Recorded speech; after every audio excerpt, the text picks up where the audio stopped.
أشهد أن لا إله إلا الله وحده لا شريك له وأشهد أن محمدا عبده ورسوله أما بعد فأعوذ بالله من الشيطان الرجيم بسم الله الرحمن الرحيم الحمد لله رب العالمين الرحمن الرحيم مالك يوم الدين إياك نعبد وإياك نستعين اهدنا الصراط المستقيم صراط الذين أنعمت عليهم غير المغضوب عليهم ولا الضالين إن الله يأمر بالعدل والإحسان وإيتاء ذي القربى وينهى عن الفحشاء والمنكر والبغي يعظكم لعلكم تذكرون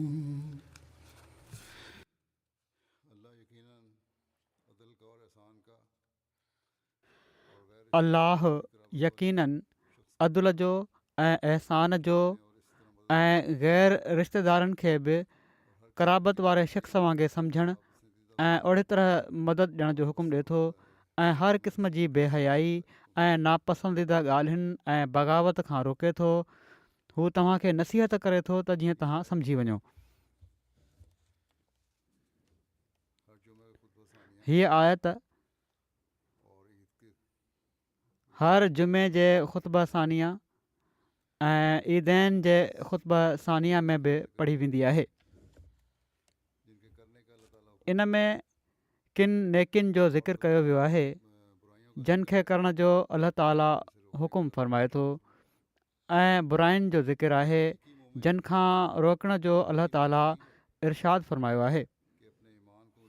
ऐं सचे मोमिन जी इहा ई निशानी आहे त पंहिंजे ईमान खे मज़बूत करण जे लाइ अल्लाह ताला जे इरशादनि ते ऐं नसीहतुनि ते अमल करे, न त उहो मक़ाम नाहे मिलंदो जेको हिकिड़े मुस्लमान खे सचो मोमिन बणाए थो। हिन आयत में जन नेकिन जो ज़िक्र कयो वियो आहे, माना त अदुल अहसान ऐं इताए ज़िल क़ुर्बा इन्हनि जे हवाले सां मां हज़रत मसीह मऊद अलैहिस्सलाम जा इरशाद जेके पाण पंहिंजे मुख़्तलिफ़ किताबनि में तहरीर फ़रमाया अथनि ऐं जेके मुख़्तलिफ़ मजलिसुनि में बयानु फ़रमाया अथनि पेश कंदुसि। हर इरशाद तोड़े हिक ई महवर जे चौधारी घुमी रहियो आहे, पर मुख़्तलिफ़ रंग में नसीहतूं आहिनि जेके असांखे असांजी ज़िंदगी अल्लाह ताला जे हुक्म जे मुताबिक़ गुज़ारण ॾांहुं रहनुमाई कनि था।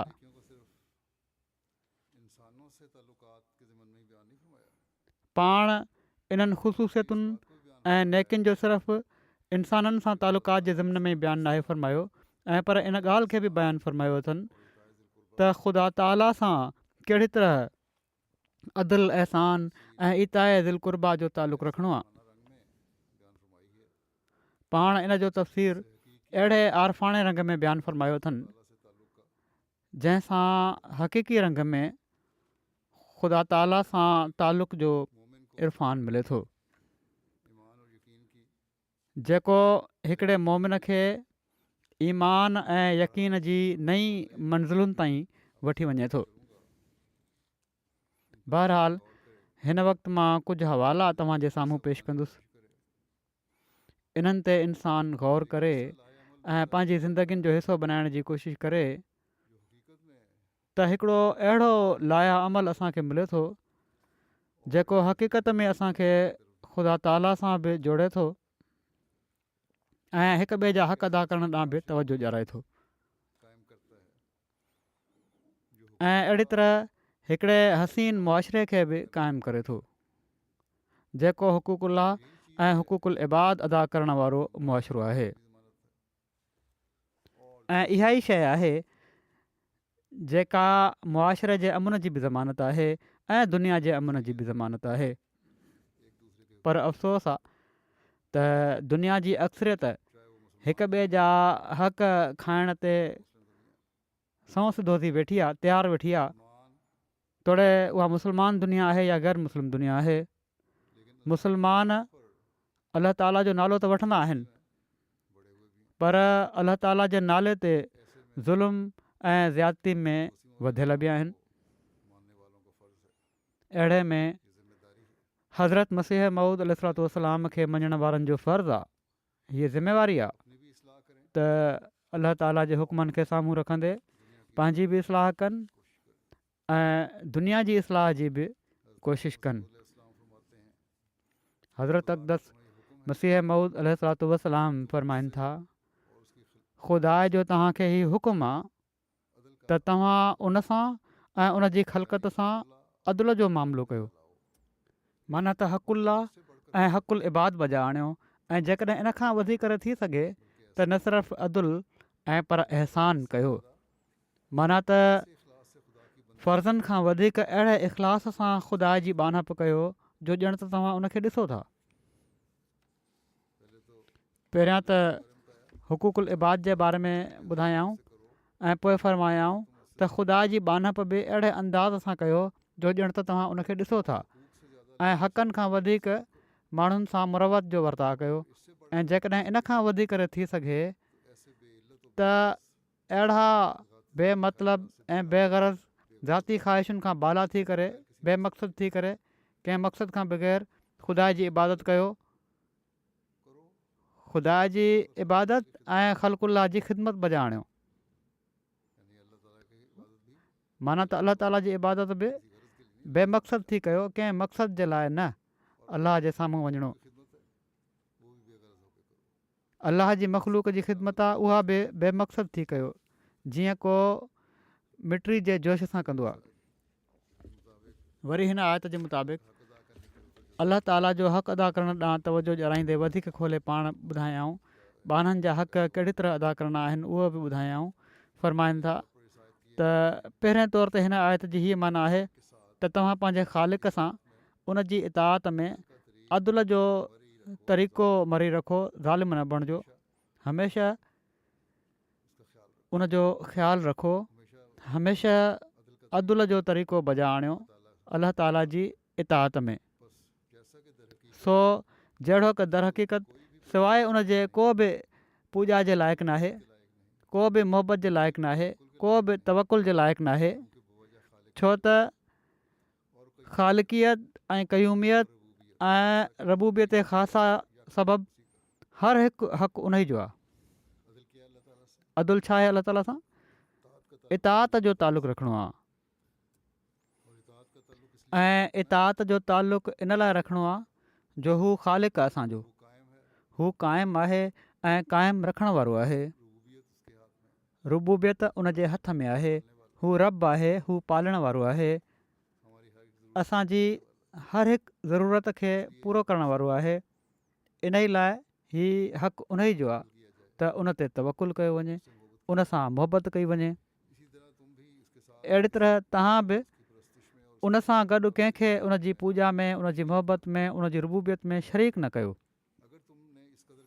जेकॾहिं तव्हां एतिरे क़दुरु करे वरितो त हीउ अदुल आहे जंहिंजो लिहाज़ रखणु तव्हां ते फ़र्ज़ु हो।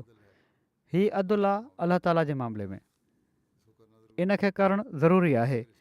पोइ जेकॾहिं इन ते तरक़ी करणु चाहियो, इन खां अॻिते क़दम वधाइणु चाहियो त उहो अहसान जो दर्जो आहे ऐं उहो हीअ आहे त तव्हां उन जी अज़मतुनि जा अहिड़ा क़ाइल थी वञो ऐं उन जे अॻियां पंहिंजी पूॼा में अहिड़ा मुतअदिब बणिजी वञो जो ऐं उन जी मोहबत में अहिड़ा गुम थी वञो जो ॼण त तव्हां उन जी अज़मत ऐं जलाल ऐं उन जे लाज़वाल हुसन खे ॾिसी वरितो आहे।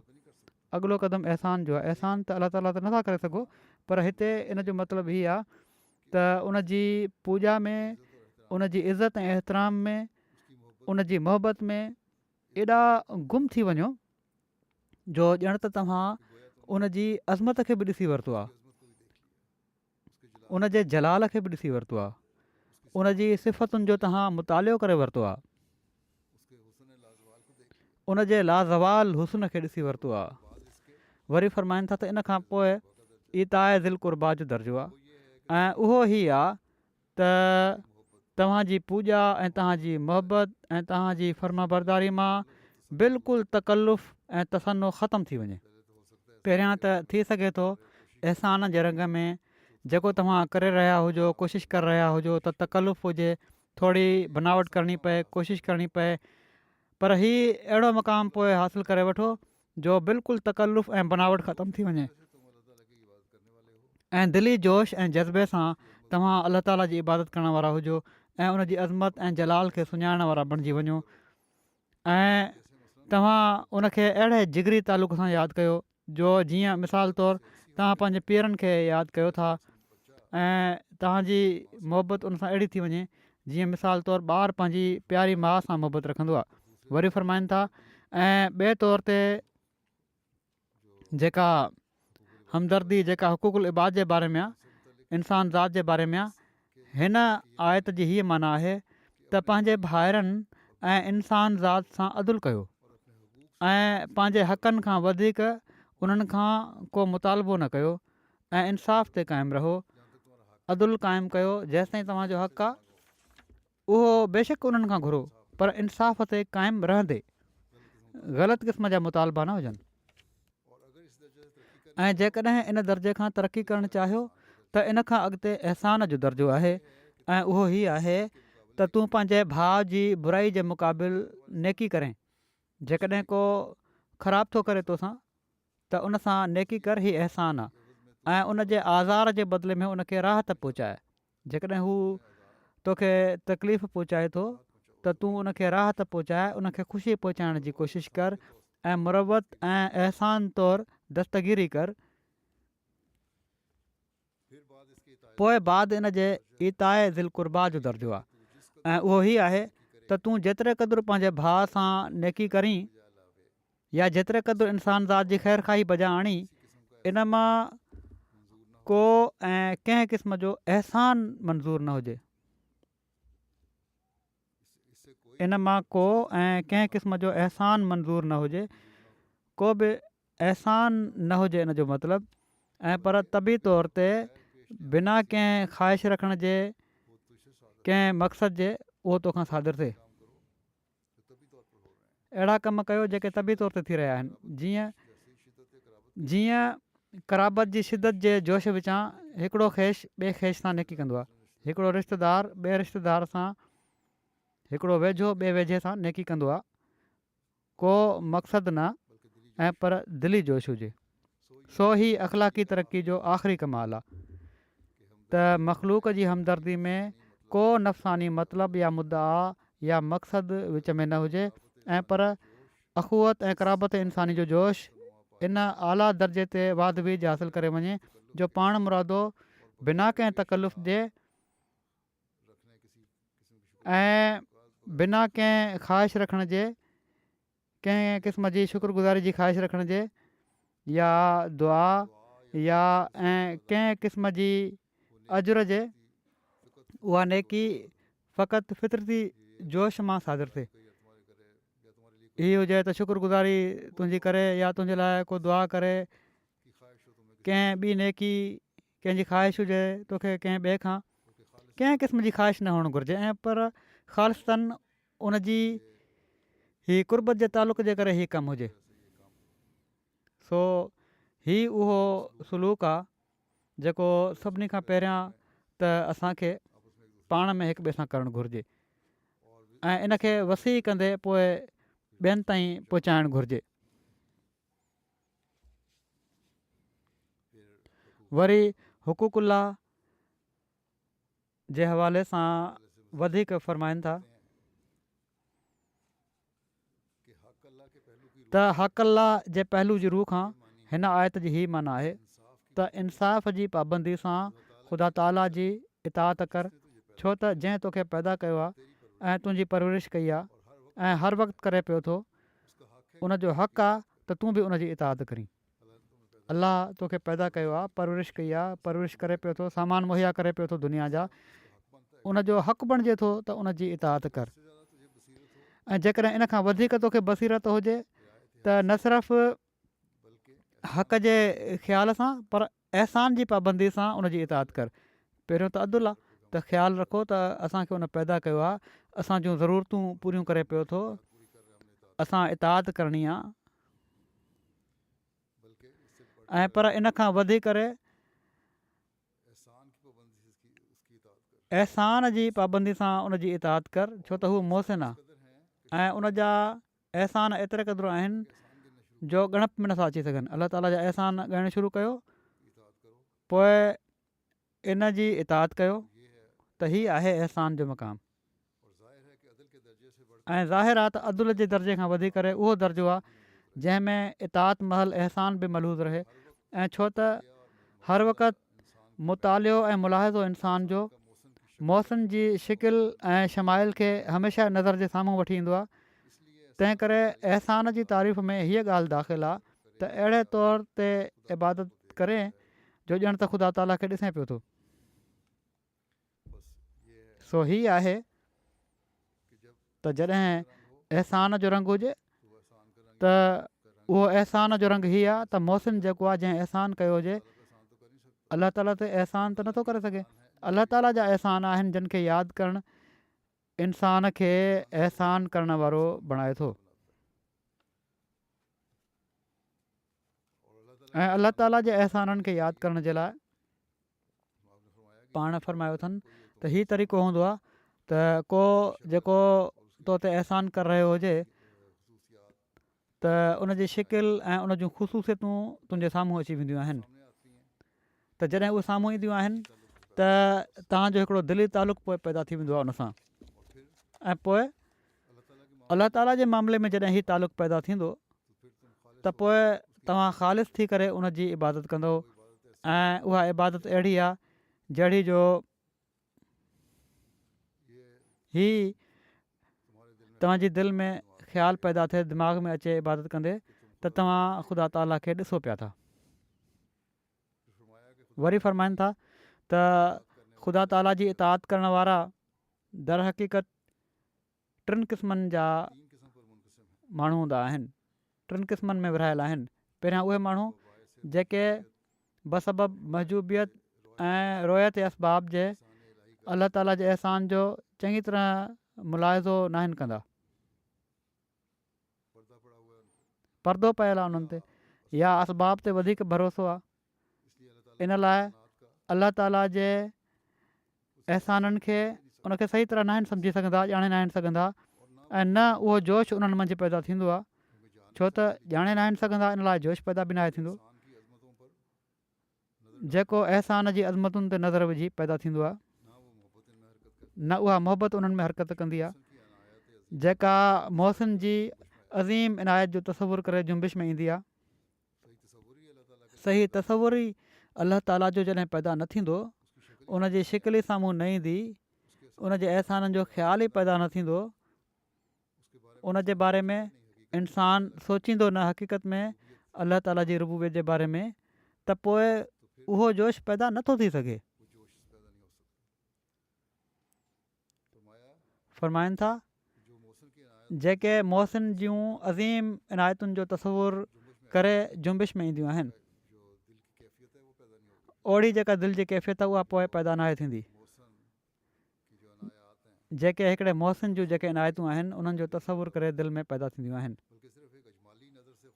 ऐं पर सिर्फ़ु हिकिड़ी इजमाली नज़र सां ख़ुदा ताला जा हक़ ऐं ख़ालिक़त वग़ैरह तस्लीम करे वठंदा आहिनि। अहिड़ा माण्हू गॾियल तौर ते हिकिड़े मथासिरे तौर ते अलाह ताला जी ख़ालिक़त खे तस्लीम करे वठंदा आहिनि त हा अलाह ताला ख़ालिक़ आहे, उन असांखे बणायो आहे, पर उनजी गहराई जो इल्मु न आहे हूंदो उन्हनि खे। ऐं अलाह ताला जे अहसान जेके आहिनि उन्हनि जे तफ़सीलनि खे जिन ते हिकिड़ी बारीक नज़र विझणु उन हक़ीक़ी मौसम खे नज़र जे साम्हूं वठी ईंदी आहे। हरगिज़ मुशाहिदो न आहिनि कंदा। गहराई सां ई न आहिनि ॾिसंदा त अलाह ताला जी ख़ालकियत जो हक़ु जेको आहे उहो कहिड़ी तक़ाज़ा करे थो असांखां, उनजो गहराई में मुतालियो न आहिनि कंदा। छो त असबाब परस्ती जी मिटी ऐं धूड़ हक़ीक़ी मुसबब जो पूरो चहिरो ॾिसण खां रोके छॾींदी आहे। दुनिया जा असबाब जेके आहिनि उन्हनि जी मिटी चढ़ियल आहे, उन्हनि जी धूड़ मथां चढ़ियल आहे उन्हनि ते, जंहिंजे करे अलाह ताला जो सही चहिरो नज़र न आहे उन्हनि खे ईंदो। तंहिं करे उन्हनि खे उहा साफ़ु नज़र मुयसरु नाहे ईंदी जंहिंसां कामिल तौर ते हक़ीक़ी मोती जो जमाल मुशाहिदो करे सघंदा हुजनि। जेको अता करण वारो आहे, हक़ीक़ी अता करण वारो आहे, उनजी ख़ूबसूरती ते नज़र विझी सघनि, उनखे ॾिसी सघनि, उन्हनि खे मुयसरु ई नाहे ईंदो। उन्हनि जी नाक़िस मार्फत में दुनिया जी शयुनि जी मेरह रलियल हूंदी आहे। जेका बि मार्फत आहे उन्हनि खे अलाह ताला जे बारे में जेको थोरो घणो इल्मु आहे, जंहिंजे करे कॾहिं नमाज़ पढ़ी वरिती, कॾहिं न पढ़ी, कॾहिं हक़ अदा कयो, कॾहिं न कयो, उहा उन में मेरह रलियल हूंदी आहे दुनिया जी शयुनि जी। दुनिया जूं जेके शयूं आहिनि, दुनियावी जेके सबब आहिनि, दुनिया जूं ख़्वाहिशूं आहिनि, उहे शामिलु थी वेंदियूं आहिनि। इन लाइ उहे अलाह ताला जे चहिरे खे सही न आहिनि ॾेखारे सघंदियूं ऐं बसबब इन जे हू ख़ुदा जे अहसाननि खे चङी तरह नाहे ॾिसी सघंदा। ख़ुदि बि इन तरफ़ उहो इल्तिफ़ात न आहिनि कंदा जेको अहसाननि जे मुशाहिदे महिल करिणो पवंदो आहे।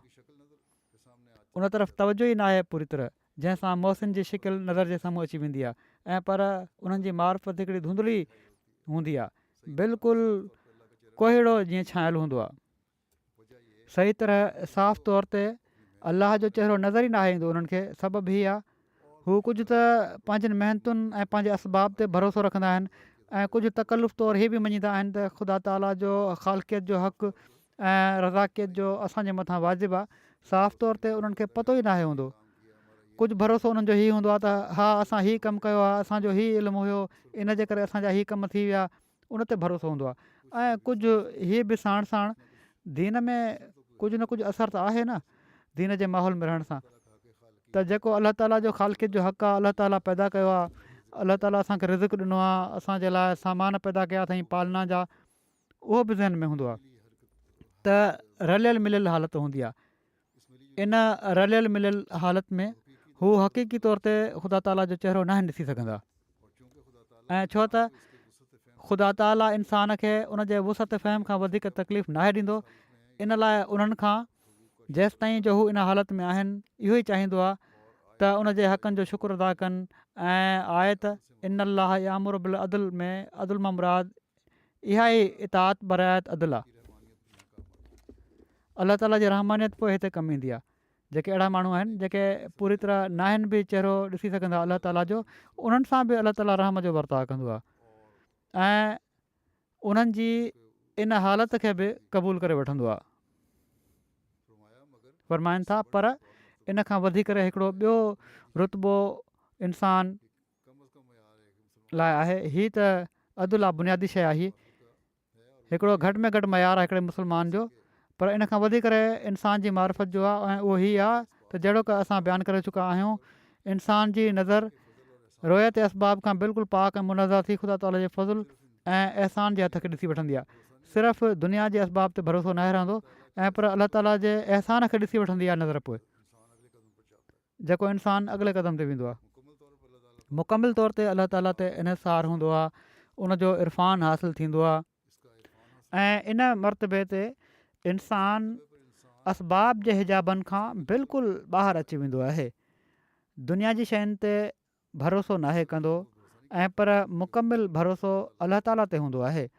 ऐं हीअ कौल त मिसाल तौरु मुंहिंजी पंहिंजी आबपाशी सां मुंहिंजी बनी थी आहे, या मुंहिंजे पंहिंजे ई हथनि सां हीअ कामयाबी मूंखे थी आहे, या ज़ैद जी महिरबानी सां फलाणो मक़सदु पूरो थियो ऐं बकर जी ख़बरचार लहण सां मां तबाही खां बची वियुसि, हीअ सभई ॻाल्हियूं अजायूं ऐं बातिल मालूम थियणु लॻंदियूं आहिनि। न पंहिंजी कंहिं ख़ूबी ते कोशिशि ते इन्हिसार हूंदो आहे, न कंहिं ॿिए जी मदद ऐं उनजी ख़ूबी ते इन्हिसार हूंदो आहे। हीअ सभई शयूं मामूली थी वेंदियूं आहिनि ऐं हिकु ई हस्ती ऐं हिकु ई कुदरत ऐं हिकु ई मोहसिन ऐं हिकु ई हथु नज़र ईंदो आहे। तॾहिं इंसानु हिकिड़ी साफ़ नज़र सां जंहिंसां गॾु हिकिड़े ज़रे जेतिरी शिरक फिल असबाब जी मिटी धूड़ नाहे ख़ुदा ताला जे अहसाननि खे ॾिसंदो आहे। ऐं जॾहिं अलाह ताला अहिड़ी तरह नज़र अचणी लॻी पए पोइ अलाह ताला जे अहसाननि खे इंसानु ॾिसंदो आहे। ऐं हीअ रोयत अहिड़े क़िस्म जी साफ़ ऐं यकीनी हूंदी आहे जो हू अहिड़े मौसम जी इबादत करण महिल उनखे ग़ाइबु नाहे सम्झंदो ऐं पर यकीननि उनखे हाज़िर सम्झी उनजी इबादत कंदो आहे। पोइ तोड़े इबादत करे रहियो हुजे इंसानु निमाज़ पढ़ी रहियो हुजे त पोइ अलाह ताला खे पंहिंजे साम्हूं सम्झंदो आहे। ऐं इन इबादत जो नालो क़ुर शरीफ़ में अहसान आहे। सजदे में किरण अलाह ताला जे साम्हूं ॼण त ख़ुदा साम्हूं आहे। इनखे फ़रमाइनि था त इनखे क़ुर शरीफ़ अहसान चए थो अलाह ताला जे मामले में। ऐं सही बुख़ारी ऐं मुस्लिम में ख़ुदि पाण सॻोरन सल्लल्लाहु अलैहि वसल्लम अहसान जी इहा ई माना बयानु फ़रमाई आहे। पोइ इते ई ॻाल्हि ख़तमु न थी वई ऐं पर अॻिते फ़रमाइनि था त ऐं इन दर्जे खां पोइ हिकिड़ो ॿियो दर्जो आहे जंहिंजो नालो इताए ज़िल क़ुर्बा आहे। ऐं तफ़सील इन जो हीअ आहे त जॾहिं इंसानु हिकिड़े वॾे वक़्त ताईं अलाह ताला जे अहसाननि खे असबाब जी शिरकत खां बग़ैर ॾिसंदो रहे, अहसान अलाह ताला जा जेके आहिनि उहे बिना कंहिं दुनिया जे सबबनि जे ॾिसंदो रहे, बिना कंहिं शरीक जे ॾिसंदो रहे, सिर्फ़ु ऐं सिर्फ़ु अलाह ताला ते कामिल भरोसो हुजे ऐं उनखे हाज़िर ऐं बिला वास्ता मोहसिन सम्झी उनजी इबादत कंदो रहे त इन तसवुर ऐं तख़युल जो आख़िरी नतीजो हीअ थींदो जो हिकिड़ी ज़ाती मोहबत उनखे अलाह ताला जे बारे में पैदा थी वेंदी। पोइ अलाह ताला सां हिकिड़ी ज़ाती मोहबत पैदा थी वेंदी। उनजो मक़सदु को न हूंदो, घुरणु कंहिं शइ जो इन लाइ न हूंदो त मूंखे ज़रूरत आहे, ऐं पर हिकिड़ी ज़ाती मोहबत पैदा थी वेंदी। छो त लाॻीतनि अहसाननि खे हमेशह ॾिसंदो रहणु बेज़रूरत ममनून शख़्स जी दिलि में हीअ असरु पैदा कंदो आहे त उहा आहिस्ते आहिस्ते उन शख़्स जी ज़ाती मोहबत सां भरिजी वञे। जंहिं शख़्स अहसान कया हूंदा आहिनि ऐं लाॻीतो अहसाननि जो अहसासु जेको आहे ऐं उनखे ॾिसंदे रहणु त अलाह ताला कहिड़ी तरह अहसान करे रहियो आहे, उनजी सम्झ ऐं उनजो इरफ़ान हासिलु थी वञणु, पोइ छा थींदो आहे उन सां अलाह ताला जी ज़ाती मोहबत पैदा थी वेंदी आहे। छो त हीअ उसूल आहे त जेकॾहिं अहिड़ी तरह तालुक़ु हुजे त हिकिड़ी ज़ाती मोहबत सां दिलि भरिजी वेंदी आहे जंहिंजा ग़ैर महदूद अहसान उन ते मुहित थी विया। सो इन सूरत में हू सिर्फ़ु अहसाननि जे तसवुर सां उनजी इबादत नाहे कंदो ऐं पर उनजी ज़ाती मोहबत उनजी दिलि में वेहिजी वेंदी आहे। पहिरियां घुरण जे लाइ इबादत, पोइ अलाह ताला खे सभु कुझु सम्झी उनजी इबादत, अहसान जो रंग थी वियो, सम्झी वरितो। पोइ इन खां बि वधी वियो अॻिते त कुझु घुरण जे लाइ न इबादत हूंदी आहे ऐं पर ज़ाती मोहबत जेका अलाह ताला सां आहे उनजे करे हू अलाह ताला खे यादि कंदो आहे, उनजे करे हू अलाह ताला जी इबादत कंदो आहे। जहिड़ो की ॿार खे हिकिड़ी ज़ाती मोहबत पंहिंजी माउ सां हूंदी आहे। सो इन मरतबे ते हू इबादत महल सिर्फ़ु ख़ुदा ताला खे ॾिसंदो ई न आहे ऐं पर ॾिसी सचनि आशिक़नि वांगुरु मज़ो बि वठंदो आहे ऐं सभई नफ़सानी मक़सदु मादूम थी ज़ाती मोहबत उनजे अंदरि पैदा थी वेंदी आहे। ऐं हीउ उहो मरतबो आहे जंहिंखे ख़ुदा ताला लफ़्ज़ इताए ज़िल क़ुर्बा सां ताबीर कयो आहे। ऐं इन ई ॾांहुं ख़ुदा ताला हिन आयत में इशारो कयो आहे त फ़ज़्कुरुल्लाह का ज़िक्रिकुम आबाकुम औ अशद ज़िक्रा। सो अलाह ताला जो ज़िक्र कयो जहिड़ी तरह तव्हां पंहिंजे आबा जो ज़िक्र कयो था ऐं पर इन खां बि वधी करे ज़िक्र कयो। सो हीउ उहो मक़ामु आहे जेको अलाह ताला सां ख़ालिस मोहबत हुअण जो मक़ामु आहे। वरी पाण फ़रमाइनि था त मक़सदु आयत इन अल्लाह यामुरु बिल अदल वल अहसान व इताए ज़िल क़ुर्बा जो तफ़सीर ही आहे त इन में ख़ुदा ताला टई मरतबा इंसानी मार्फत जा बयानु करे छॾिया आहिनि ऐं टे मरतबे खे ज़ाती मोहबत जो मरतबो करार ॾिनो आहे। ऐं हीउ उहो मरतबो आहे जंहिंमें समूरा नफ़सानी मक़सदु सड़ी वेंदा आहिनि ऐं दिलि अहिड़ी मोहबत सां भरिजी वेंदी आहे जीअं जो हिकिड़ो शीशो अतर सां भरियलु हूंदो आहे, माना त अतर जी शीशी हुजे। इन मरतबे ॾांहुं इशारो हिन आयत में आहे त व मिनन नास मई यशरी नफ़्स हुब्तिगा मरज़ातिल्लाह वल्लाहु रऊफ़ुम बिल इबाद। माना त के माण्हुनि मां मोमिन उहे बि आहिनि जेके पंहिंजूं जानियूं अलाह ताला जी रज़ा जे इवज़ में विकिणे छॾींदा आहिनि ऐं ख़ुदा अहिड़नि ते ई महिरबानी आहे। ऐं वरी फ़रमाए थो भला मन असलम वजहू लिल्लाहि वहुव मोहसिनुन फलहू अजरुहू इंद रब्बिह वला ख़ौफ़ुन अलैहिम वला हुम यहज़नून। माना उहे माण्हू निजात याफ़्ता आहिनि जेके ख़ुदा खे पंहिंजो वजूद हवाले करे छॾनि ऐं इन जी नेमतुनि जे तसवुर सां अहिड़े तरीक़े सां उन जी इबादत कनि जो ॼण त हू उनखे ॾिसी रहिया आहिनि। सो अहिड़ा माण्हू ख़ुदा वटि अजुर माणींदा आहिनि ऐं न उन्हनि खे को ख़ौफ़ आहे ऐं न हू को ग़म कंदा आहिनि। माना त उन्हनि जो मुद्दा ख़ुदा ऐं ख़ुदा जी मोहबत थी वेंदी आहे ऐं ख़ुदा वटि मौजूदु नेमतूं उन्हनि जो अजुर हूंदो आहे। ख़ुदा जूं नेमतूं उन्हनि जो अजुर हूंदो आहे। ऐं वरी हिकिड़े हंधि फ़रमाए थो युतइमून ताम अला हुब्बिही मिस्कीनऊं व यतीमऊं व असीरा इन्नमा नुतइमुकुम लिवजहिल्लाहि ला नुरीदु मिनकुम जज़ाअं वला शुकूरा। माना त मोमिन उहे आहिनि जेके ख़ुदा जी मोहबत सां मिसकीननि ऐं यतीमनि ऐं क़ैदियुनि खे मानी खाराईंदा आहिनि ऐं चवंदा आहिनि त इन मानी खाराइण मां तव्हां खां को बदिलो ऐं शुक्रगुज़ारी नथा चाहियूं ऐं न असांजो को मक़सदु आहे। हिननि सभिनी ख़िदमतुनि मां सिर्फ़ु ख़ुदा जो चहिरो असांजो मतिलबु आहे। सिर्फ़ु मतिलबु हीअ आहे सॼी ख़िदमत जो त अलाह ताला असां सां राज़ी थी वञे, अलाह ताला असांखे वधीक नज़र अची वञे। हाणे सोचणु घुरिजे त हिननि सभिनी आयतुनि मां केतिरे क़दुरु साफ़ तौर ते मालूम थिए थो त क़ुर शरीफ़ आला तबिको अलाह ताला जी इबादत ऐं नेक अमलनि जो इहो ई रखियो आहे त अलाह ताला जी मोहबत ऐं अलाह ताला जी रज़ा जी तलब सची दिलि सां ज़हूर में अची वञे ऐं अलाह ताला जी सची मोहबत हासिलु करण जे लाइ जहिड़ो की हिननि आयतुनि में बि ज़िक्र आहे उन जी मख़लूक सां बि ज़ाती हमदर्दी ऐं तालुक़ क़ाइमु करणु आहे। इन्हनि जा हक़ हिकिड़ो मोमिन बानो ख़ुदा ताला सां मोहबत करण वारो बानो सही अदा करे सघे थो ऐं कंदो आहे। वरी पाण फ़रमाइनि था ख़ुदा तव्हां खां छा थो चाहे। किश्ती नूह में पाण फ़रमायो अथनि नसीहत कंदे इहो ई त तव्हां इंसान ज़ात सां अदल सां पेश ईंदा कयो।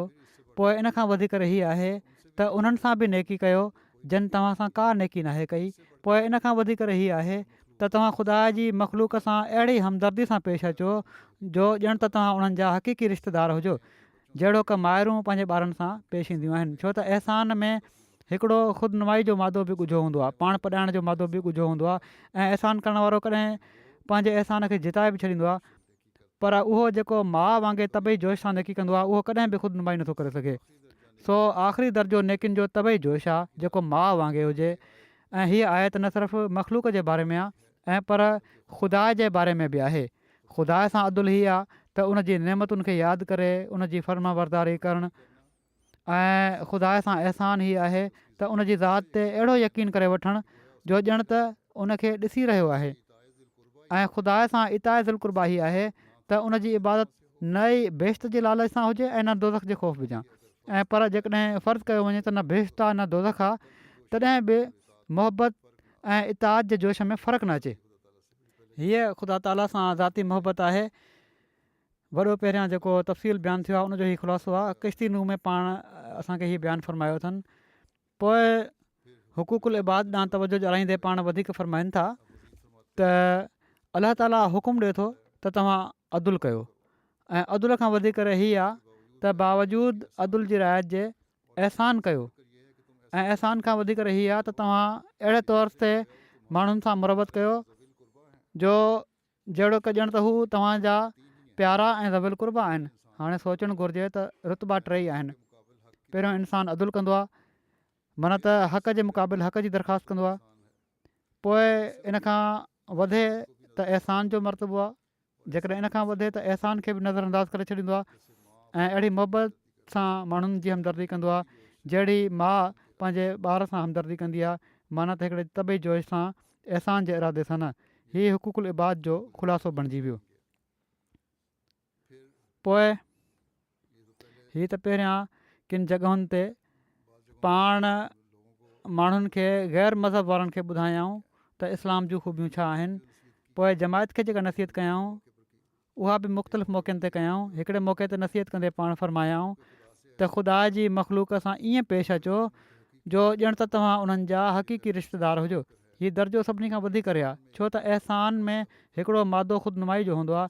ऐं जेकॾहिं को अहसान फरामोशी कंदो हुजे त मोहसिन तकड़ में चई ॾींदो आहे त मां तोसां फलाणो अहसान कयो, पर तबई मोहबत जेका माउ खे ॿार सां हूंदी आहे उन में का ख़ुदनुमाई नाहे हूंदी।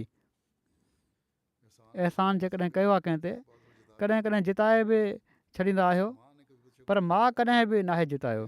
ऐं पर जेकॾहिं हिकिड़ो बादशाह माउ खे हीउ हुकुम ॾिए त तूं हिन ॿार खे जेकॾहिं मारे बि विझी त तोखां का पुछा ॻाछा न थींदी, त उहा कॾहिं बि हीअ ॻाल्हि ॿुधणु बर्दाश्त न कंदी ऐं उन बादशाह खे गार ॾींदी। हालांकि उनखे ख़बर बि हुजे त उन जे जवान थियण ताईं मां मरी वञिणो आहे, पर पोइ बि ज़ाती मुहबत जे करे हू ॿार जी पालना न छॾींदी। अक्सर भेरे माउ पीउ पोड़ा हूंदा आहिनि ऐं उन्हनि जी औलाद थींदी आहे ऐं उन्हनि खे का उमेदु बज़ाहिर औलाद मां फ़ाइदो वठण जी नाहे हूंदी, पर बावजूदि इन जे पोइ बि हू उन सां मुहबत ऐं पालना उन जी कंदा आहिनि। हीउ हिकिड़ो तबई अमर हूंदो आहे जेको मुहबत इन दर्जे ताईं पहुचाए छॾे। इन ई जो इशारो ईताए ज़िलकुर्बा में कयो वियो आहे त अहिड़े क़िस्म जी मुहबत ख़ुदा सां हुअणु घुरिजे, न रुतबनि जी ख़्वाहिश, न ज़िलत जो डपु। वरी पाण फरमाइनि था त अदना दर्जे जो अदुल हीउ हूंदो आहे त जेतिरो वठो ओतिरो ॾियो। अदुल हूंदो आहे जेतिरो वठे ओतिरो ॾिए, माना त इंसाफ़ जो घटि में घटि मयार हीउ आहे। इन मां तरक़ी करे त अहसान जो दर्जो आहे, जेतिरो वठे उहो बि ॾिए ऐं इन खां वधी करे ॾिए, हीउ अहसान आहे। जेतिरो वरितो आहे उहो बि वापसि कयो, वधी करे उनखे ॾियो। पोइ इन खां वधी करे ईताए ज़ुल्कुर्बा जो दर्जो आहे, माना त ॿियनि सां अहिड़ी तरह नेकी करे जहिड़ी तरह माउ ॿार सां बिना मुआवज़े जी नियत जे तबी तौर ते मुहबत कंदी आहे। क़ुर शरीफ़ मां मालूम थिए थो त अहलुल्लाह तरक़ी करे अहिड़ी मुहबत खे हासिलु करे सघनि था। जेकॾहिं चाहियो त तरक़ी करे अहिड़ी मुहबत हासिलु थी वेंदी आहे अलाह ताला सां बि। इंसान जो ज़र्फ़ नंढो न आहे, ख़ुदा जे फज़ुल सां हीअ ॻाल्हियूं हासिलु थी वेंदियूं आहिनि। ऐं पर ही वुसत अख़लाक़ जी लाज़मी ॻाल्हियुनि मां आहे। फरमाइनि था मां त क़ाइल आहियां त अहलुल्लाह एसि ताईं तरक़ी करे वेंदा आहिनि जो मादरी मुहबत जे अंदाज़े खां बि वधीक करे इंसान सां मुहबत कंदा आहिनि। हुक़ूक़ुल इबाद बजा आणण जे लाइ माइरुनि खां बि वधीक इंसाननि सां मुहबत थी वेंदी आहे। वरी पाण फरमाइनि था त अदुल जी हालति हीअ आहे जेका मुतक़ी जी हालति नफ़्स अमारा जी सूरत में हूंदी आहे। इन हालत जी इस्लाह जे लाइ अदुल जो हुकुम आहे। बुराइनि खां ॿाहिरि निकिरणु, ख़्यालनि खां ॿाहिरि निकिरणु, हीअ बि अदुल जी हालति आहे। इन में नफ़्स जी मुखालफ़त करणी पवंदी आहे। नफ़्स जी मुखालफ़त करणु हीअ बि अदुल जो हिकिड़ो क़िस्म आहे गुनाहनि खां बचण जे लाइ। मिसाल तौरु कंहिंजो कर्ज़ु ॾियणो आहे, पर नफ़्स इन में इहा ई ख़्वाहिश कंदो आहे त कहिड़ी तरह मां इहो खाई वञा ऐं इतफ़ाक़ सां इन जो मुक़ररु टाइम बि गुज़री वञे। इन सूरत में नफ़्स अञा बि दिलेर थी वेंदो आहे ऐं बेबाक थी वेंदो आहे त हाणे त क़ानूनी तौर ते बि को मुआवज़ो नथो थी सघे, पर हीउ सही न आहे। अदुल जी तक़ाज़ा इहा ई आहे त उन जो वाजिबु कर्ज़ु वापसि कयो वञे। कर्ज़ु जेको आहे, जेको वाजिबु कर्ज़ु आहे उहो अदा कयो वञे ऐं कंहिं हीले ऐं बहाने सां उनखे खाधो न वञे। के माण्हू कर्ज़ु खाइणु ऐं टाइम ते न ॾियणु ऐं पर कॾहिं कॾहिं बिल्कुलु इन ॻाल्हि ते बि इन हालति में थी वेंदा आहिनि जो मुकमिल तौर ते इनकारी थी वेंदा आहिनि त जेकॾहिं को सबूत वाज़िह तौर ते न हुजे त। बहरहाल उन्हनि खे ॼाणणु घुरिजे त अलाह ताला उन्हनि जो हर अमल ॾिसे पियो थो।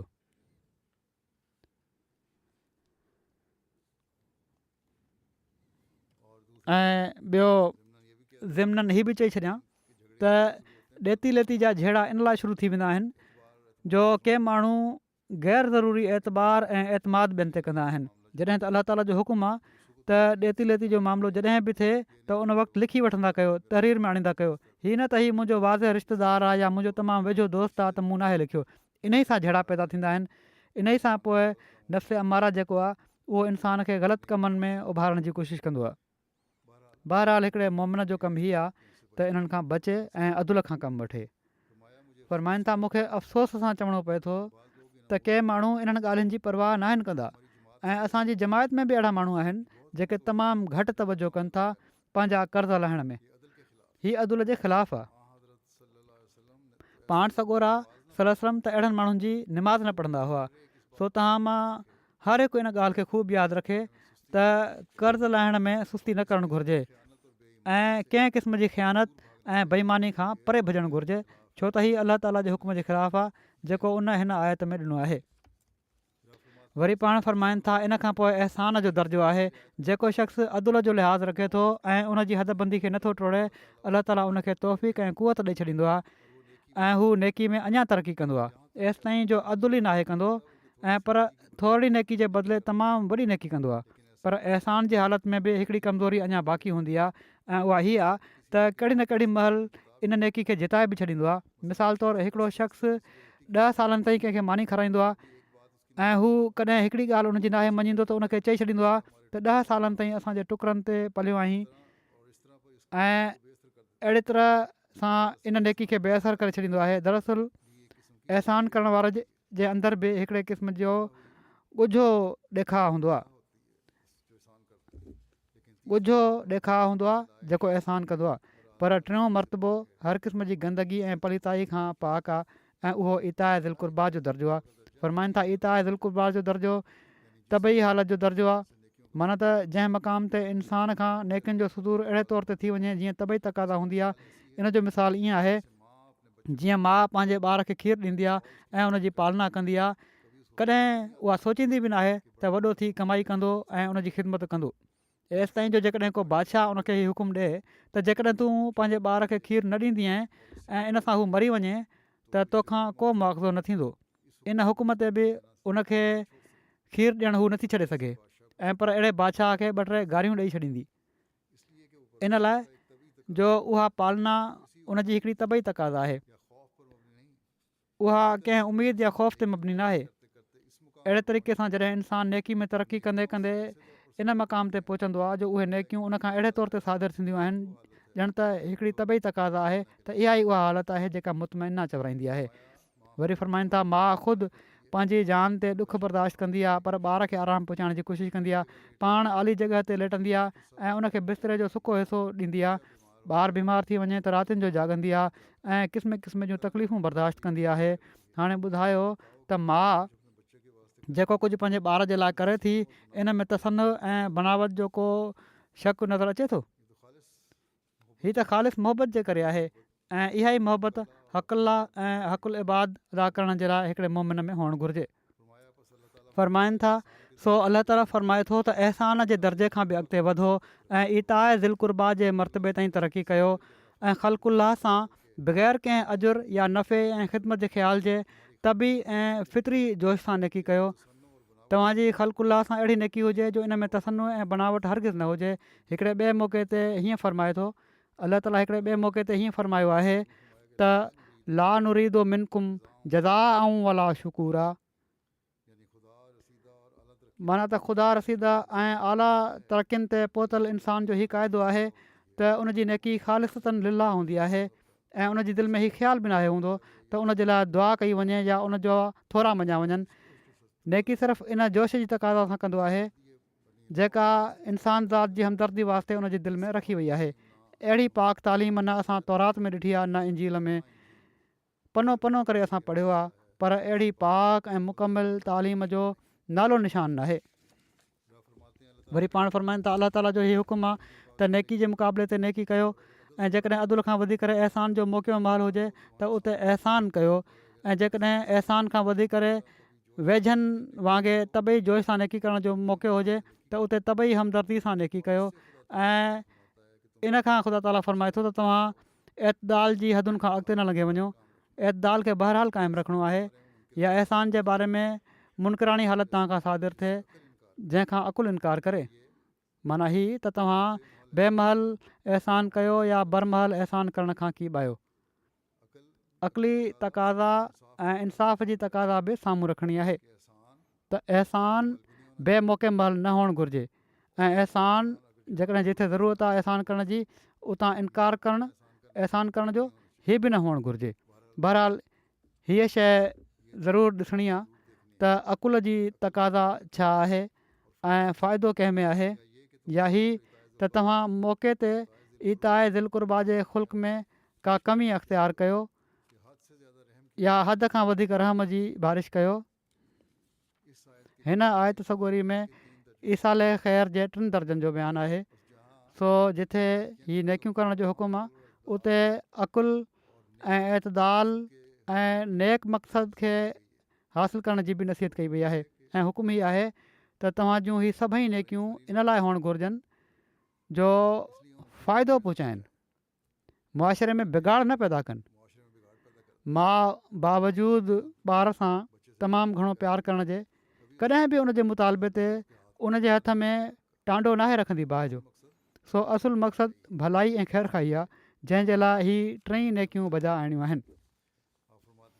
पाण फ़रमाइनि था पहिरियों ही दर्जो त नेकी जे मुक़ाबिल ते नेकी कई वञे, हीअ त घटि दर्जो आहे ऐं मामूली दर्जे जो साफ़ दिलि माण्हू बि हीअ ख़ुल्क़ हासिलु करे सघे थो त पाण सां नेकी करण वारनि सां नेकी कंदो रहे। को बि शरीफ़ माण्हू हीअ नेकी कंदो आहे, हीअ बुनियादी शइ आहे, हीअ का अहिड़ी आला नेकी न आहे, हीअ त शराफ़त आहे।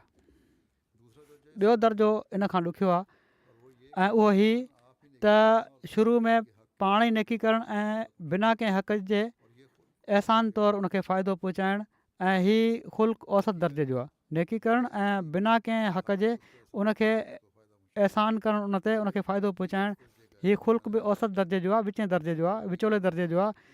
अक्सर माण्हू ग़रीबनि ते अहसान कंदा आहिनि ऐं अहसान में ही ॻुझो ऐब आहे त अहसान करण वारो सम्झंदो आहे त मां अहसान कयो आहे ऐं घटि में घटि हू पंहिंजे इन अहसान जे एवज़े में शुक्रियो या दुआ चाहींदो आहे। जेकॾहिं को माण्हू जंहिं ते अहसान थियल आहे उनजो मुखालिफ़ थी वञे त उनजो नालो अहसान फ़रामोश रखंदो आहे जंहिं ते ही अहसान कयो आहे। जेकॾहिं उहो मुखालिफ़ थी वञे कंहिं सबबु त उनखे अहसान फ़रामोश पियो चवंदो आहे। कॾहिं कॾहिं पंहिंजे अहसान जे करे उन ते फ़ोक़ु ताक़त बोझ विझी छॾींदो आहे, इन लाइ त मां तो ते हीअ अहसान कयो आहे, एतिरो वक़्तु तुंहिंजे कमु आयुसि या मूं मां तूं फ़ाइदो वठी रहियो आहीं, त उनजी ताक़त खां वधी करे उन ते बोझ विझी छॾींदा आहिनि। माण्हू अहसान करण वारो ऐं पंहिंजे अहसान उनखे यादि ॾियाराईंदो आहे, जहिड़ो की अहसान करण वारनि खे ख़ुदा ताला ख़बरदार करण जे लाइ फ़रमाए थो ला तुब्तिलू सदक़ातिकुम बिल मन्ने वल अज़ा, माना त अहसान करण वारो पंहिंजा सदका जंहिंजो सिदक ते बुनियादु आहे अहसान यादि ॾियाराइणु ऐं ॾुख ॾियण सां बर्बादु न कयो। अलाह ताला अहिड़नि माण्हुनि खे वॉर्निंग ॾिनी आहे त अहिड़नि अहसाननि जो तव्हांखे को फ़ाइदो न थींदो। सदका जेकॾहिं तव्हां कयो था त इन जो बुनियादु सिदक ते आहे, सचाई ते आहे। जेकॾहिं अहसान यादि ॾियाराइणो आहे त पोइ तव्हांजी सभु नेकी बर्बादु थी वई। माना त सदके जो लफ़्ज़ सिदक मां मुश्तक़ आहे। सो जेकॾहिं दिलि में सिदक ऐं इख़लास न रहे त उहो सदको सदको नाहे रहंदो ऐं पर हिकिड़ी रियाकारी जी हरकत थी वेंदी आहे। मक़सदु अहसान करण वारे में हिकिड़ी हीअ ख़ामी हूंदी आहे त हू कॾहिं कावड़ में अची पंहिंजो अहसान बि यादि ॾियाराए छॾींदो आहे। इन ई जे करे ख़ुदा ताला अहसान करण वारनि खे ड्रिॼारियो आहे। टियों दर्जो ईसाल ख़ैर जो ख़ुदा ताला ही फ़रमायो आहे त बिल्कुलु अहसान जी सोच बि न हुजे ऐं न शुक्रगुज़ारी ते नज़र हुजे ऐं पर अहिड़ी हमदर्दी जे जोश विचां नेकी सादिर थिए जहिड़ो की हिकिड़ो तमामु वेझो मिसाल तौरु वालदा सिर्फ़ु हमदर्दी जे जोश विचां पंहिंजे पुट सां नेकी कंदी आहे। हीउ उहो आख़िरी दर्जो ईसाल ख़ैर जो आहे जंहिंखां अॻिते तरक़ी करणु मुमकिन न आहे। पर ख़ुदा ताला इन्हनि सभिनी ईसाल ख़ैर जे क़िस्मनि खे मौक़े महल सां वाबस्ता करे छॾियो आहे ऐं आयत मौसूफ़ा में साफ़ फरमाए छॾियो अथई त जेकॾहिं हीअ नेकियूं पंहिंजे पंहिंजे मौक़े महल ते मुस्तमिल न थींदियूं त पोइ हीअ बुरायूं थी वेंदियूं। हीअ बि वॉर्निंग आहे त जेकॾहिं नेकियूं पंहिंजे मौक़े महल ते न थियूं, सही तरह नाइनि थी रहियूं, फ़साद पैदा करे रहियूं आहिनि दुनिया में, त उहे नेकियूं न हूंदियूं, बुराई बणिजी वेंदी, बजाए अदुल जे फ़ाहिशा बणिजी वेंदो। अॻिलो जेको हिसो आहे उनजो बि कुझु हिन में ज़िक्र अची थो वञे इन में बुराइनि खां बचण जो, त अदुल जेको आहे उहो फ़ाहिशा बणिजी वेंदो आहे। पोइ माना त हद खां एतिरो तजावुज़ करण जो नापाक सूरत थी वञे ऐं अहिड़ो ई बजाए अहसान जे मुनकिर जी सूरत निकिरी ईंदी। हीउ अहसान न हूंदो, हीउ मुनकर बणिजी वेंदो पोइ इंसानु। माना त उहा सूरत जंहिंखां अकुल ऐं कॉन्शियस इनकार करे थो ऐं बजाए इताए ज़ुल्कुरबा जे बग़िया बणिजी वञे थो। माना त उहो बेमहल हमदर्दी जो जोश हिकिड़ी बुरी सूरत पैदा कंदो। असल में बग़िया उन मींहं खे चइबो आहे जेको हद खां वधीक वसी वञे ऐं ॿनियुनि खे तबाह करे छॾे, ऐं हक़ वाजिब में कमी रखण खे बग़ी चइबो आहे, या हक़ वाजिब खां घणाई करण बि बग़ी आहे। कमी थी वञे वाजिब हक़ खां उनखे बि बग़ी चइबो आहे, ऐं वाजिब हक़ खां वधाए छॾियो त उहो बि बग़ी जो लफ़्ज़ इस्तेमालु थींदो। मक़सदु हिननि टिनी मां जेको मौक़े महल ते सादिर न थींदो उहा ई ख़राबु सीरत थी वेंदी। इन लाइ हिननि टिनी सां गॾु मौक़े महल जो शर्त लॻायो वियो आहे। हिन हंधि यादि रहे त सखणे अदुल या अहसान या हमदर्दी दिलकुरबा खे ख़ुल्क़ नथा चई सघूं, ऐं पर इंसान में हीअ सभई तबई हालतूं ऐं तबई क़ुवतूं आहिनि जो जेके ॿारनि में बि अकुल जे वजूद खां पहिरियां मिलनि थियूं। पर ख़ुल्क़ जे लाइ अकुल शर्त आहे, ऐं पिणु हीअ शर्त आहे त हर हिकु तबई क़ुवत मौक़े महल ते इस्तेमालु थिए। वरी अहसान जे बारे में अञा बि ज़रूरी हिदायतूं क़ुर शरीफ़ में आहिनि, ऐं सभिनी खे अलिफ़ लाम सां जेको ख़ासि करण जे लाइ ईंदो आहे इस्तेमालु फ़रमाए मौक़े ऐं महल जो लिहाज़ रखण ॾांहुं इशारो फ़रमायो आहे। माना त हीअ समूरा ख़ुल्क़ जेके आहिनि उन्हनि खे ख़ासि तौर ते मुयन कयो वियो आहे त हीअ ख़ुल्क़ आहिनि हिननि शयुनि लाइ। सो मुख़्तलिफ़ रंग में मुख़्तलिफ़ मिसालनि सां इन्हनि नेकिन खे बजा आणण जी पाण असांखे तलक़ीन फ़रमाई अथनि। इन हवाले सां पंहिंजो हिकिड़ो वाक़ियो बयानु फ़रमाइनि था। नेकी करण जे हवाले सां, अहसान करण जे हवाले सां फ़रमाइनि था त अहसान हिकिड़ी तमामु भली शइ आहे। इन सां इंसानु पंहिंजे वॾनि वॾनि मुखालफ़नि खे ज़ेर करे वठंदो आहे। जीअं त सियालकोट में हिकिड़ो माण्हू हुयो जंहिंजी सभिनी माण्हुनि सां वेड़ हुई, ऐं को अहिड़ो माण्हू न हुयो जंहिंसां उनजो ठाह हुजे। एसि ताईं जो उनजा भाइर ऐं मिट माइट बि उनखां तंग थी विया हुआ। उन सां मां कॾहिं कॾहिं मामूली वर्ताउ कयो ऐं हू इन जे बदिले में असां सां कॾहिं बि बुराई सां पेश न आयो, ऐं पर जॾहिं बि मिलंदो हुयो त वरी अदब सां ॻाल्हि ॿोल कंदो हुयो। अहिड़ी तरह हिकिड़ो अरब असां वटि आयो, उहो वहाबियुनि जो वॾो मुखालिफ़ हुयो। एसि ताईं जो जॾहिं उनजे साम्हूं वहाबियुनि जो ज़िक्र बि कयो वेंदो हुयो त गारियुनि ते लही ईंदो हुयो। उन हिते अचे बि ॾाढियूं गारियूं ॾियणु शुरू करे ॾिनियूं ऐं वहाबियुनि खे घटि वधि ॻाल्हाइणु लॻो। असां उनजी का परवाह न करे उनजी ॾाढी ख़िदमत कईसीं ऐं चङी तरह उनजी दावत कईसीं। ऐं हिकिड़े ॾींहुं जॾहिं त हू कावड़ में भरियल वहाबियुनि खे ख़ूब गारियूं ॾेई रहियो हुयो, कंहिं शख़्स उनखे चयो त जंहिंजे घर तूं महिमान थी तरसियो आहीं उहो बि त वहाबी आहे। माना त हज़रत मसीह मौद अलैहिस्सलाम ॾांहुं इशारो फ़रमायईं। इन ते उहो ख़ामोश थी वियो ऐं उन शख़्स जो हज़रत मसीह मौद अलैहिस्सलाम फ़रमाइनि था जंहिं हीअ चयो हुयो हीअ वहाबी आहे, इन शख़्स जो मूंखे वहाबी चवणु ग़लति न हुयो, छो त क़ुर शरीफ़ खां पोइ सही हदीसुनि ते अमल करणु मां ज़रूरी सम्झां थो। ख़ैर उहो शख़्स कुझु ॾींहंनि खां पोइ हलियो वियो।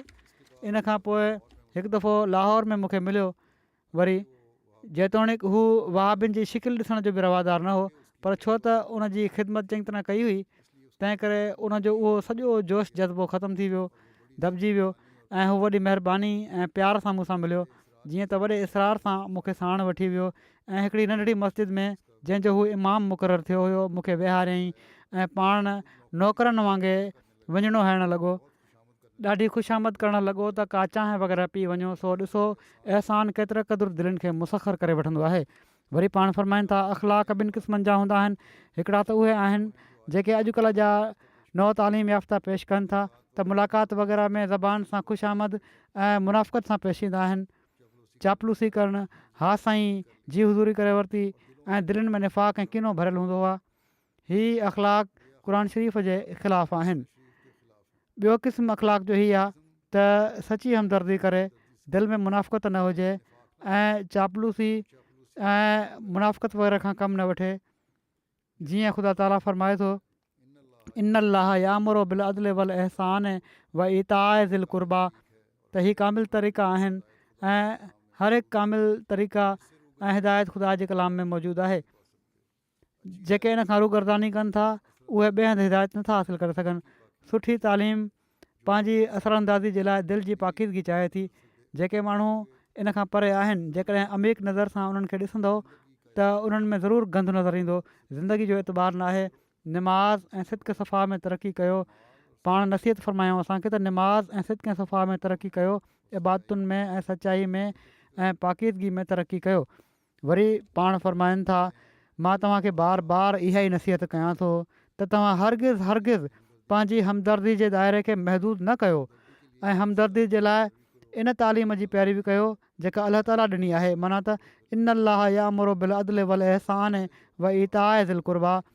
माना त पहिरियों नेकी करण में तव्हां अदुल खे मलूज़ रखो। जेको शख़्स तव्हां सां नेकी करे तव्हां बि उन सां नेकी कयो। ऐं पोइ ॿियो दर्जो हीअ आहे त तव्हां इन खां वधी करे उन सां वर्ताउ कयो। हीउ अहसान आहे। अहसान जो दर्जो जेतोणीकि अदुल खां वधियलु आहे ऐं हीअ वॾी भारी नेकी आहे, पर कॾहिं न कॾहिं मुमकिन आहे त अहसान वारो पंहिंजो अहसान जिताए छॾे। पर इन्हनि सभिनी खां वधीक हिकिड़ो दर्जो आहे त इंसानु अहिड़े तरीक़े सां नेकी करे जेका ज़ाती मुहबत जे रंग में हुजे, जंहिंमें अहसान नुमाई जो को बि हिसो नाहे हूंदो। जीअं माउ पंहिंजे ॿार जी परवरिश कंदी आहे ऐं इन परवरिश में कंहिं अजुर ऐं सिले जी तलबगार नाहे हूंदी, ऐं पर हिकिड़ो तबई जोश हूंदो आहे जेको ॿार जे लाइ पंहिंजा समूरा सुख ऐं आराम क़ुर्बान करे छॾींदी आहे। फ़रमाइनि था, सो जेकॾहिं बादशाह बि हुनखे चवे त तूं इनखे खीरु न पीआर त हू बादशाह खे घटि वधि चवंदी। फ़रमाइनि था, सो अहिड़े तरीक़े ते नेकी हुजे जो इनखे तबई मरतबे ताईं पहुचायो वञे। छो त जॾहिं का शइ तरक़ी कंदे कंदे पंहिंजे तबई कमाल ताईं पहुचंदी आहे उन वक़्तु उहा कामिल थींदी आहे। पाण फ़रमाइनि था, ख़ुदा हुकुम फ़रमाए थो त तव्हां सॼी दुनिया सां अदुल कयो। माना त जेतिरे क़दुरु हक़ु आहे ओतिरे क़दुरु वठो ऐं इंसाफ़ सां इंसान ज़ात सां पेश अचो। ऐं इन खां वधी करे हीउ हुकुम आहे त तव्हां इंसान ज़ात सां अहसान कयो। माना त उहो वर्ताउ कयो जेको वर्ताउ करणु तव्हां ते फ़र्ज़ु नाहे, सिर्फ़ु मरमत आहे। पर छो त अहसान में बि हिकिड़ो ॻुझो ऐब आहे त अहसान वारो कॾहिं नाराज़ थी पंहिंजे अहसान खे यादि बि ॾियाराए छॾींदो आहे। तंहिं करे हिन आयत जे आख़िर में फ़रमाए थो त कामिल नेकी हीअ आहे त तव्हां इंसान ज़ात सां अहिड़े तरीक़े सां नेकी कयो जो जीअं माउ पंहिंजे ॿार सां नेकी कंदी आहे। छो त उहा नेकी सिर्फ़ु तबई जोश सां हूंदी आहे, कंहिं नतीजे जे मक़सद सां न। हीअ दिलि में इरादो ई न आहे हूंदो त हीउ ॿार इन नेकी जे मुक़ाबिल मूंखे बि कुझु इनायत करे। सो उहा नेकी जेका इंसान ज़ात सां कई वेंदी आहे, कामिल दर्जो इन जो हीउ टियों दर्जो आहे जंहिंखे इताए दिल क़ुर्बा जे लफ़्ज़ सां बयानु फ़रमायो वियो आहे। सो नेकी सिर्फ़ु पंहिंजनि सां न, ऐं पर हर हिकु सां नेकी ऐं बग़ैर अजुर जे नेकी करण जो हुकुम आहे। ऐं इहो ई उहो मक़ाम आहे जंहिंसां ख़ुदा ताला बि मिलंदो आहे, जहिड़ो की अलाह ताला सां तालुक़ जे हवाले सां बयानु थियो आहे। हज़रत मसीह मौद अलैहिस्सलाम पंहिंजे किताबनि में ऐं पंहिंजी मजलिसुनि में इन हवाले सां तमामु घणो ताक़ीद फ़रमायो आहे। ऐं इस्लाम जी ख़ूबियुनि मां हिकिड़ी तमामु वॾी ख़ूबी जेका कंहिं ॿिए मज़हब जी तालीम में न आहे, हीअ बयानु फ़रमाई अथनि।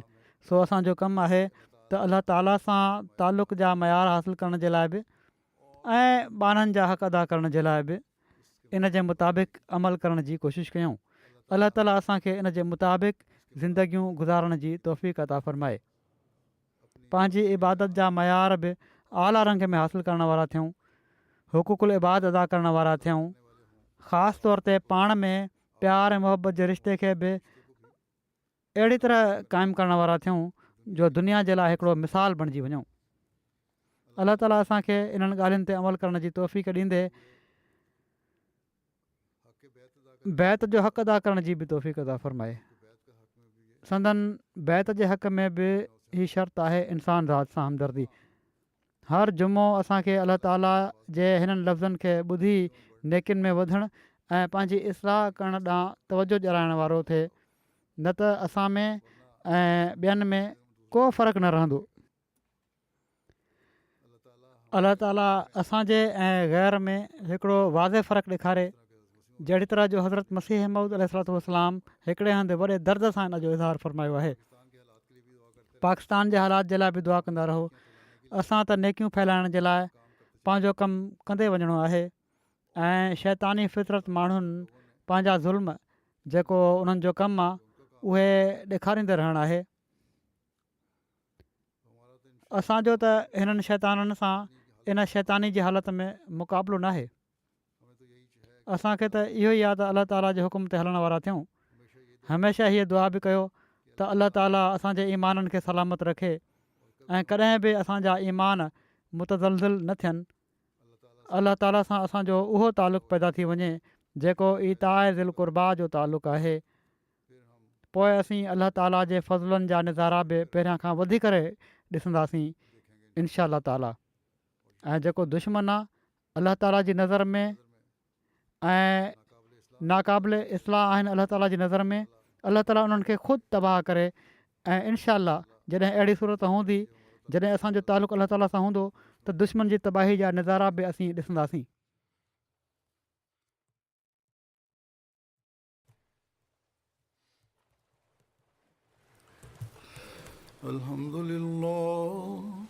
الحمد لله نحمده ونستعينه ونستغفره ونؤمن به ونتوكل عليه ونعوذ بالله من شرور أنفسنا ومن سيئات أعمالنا من يهده الله فلا مضل له ومن يضلل فلا هادي له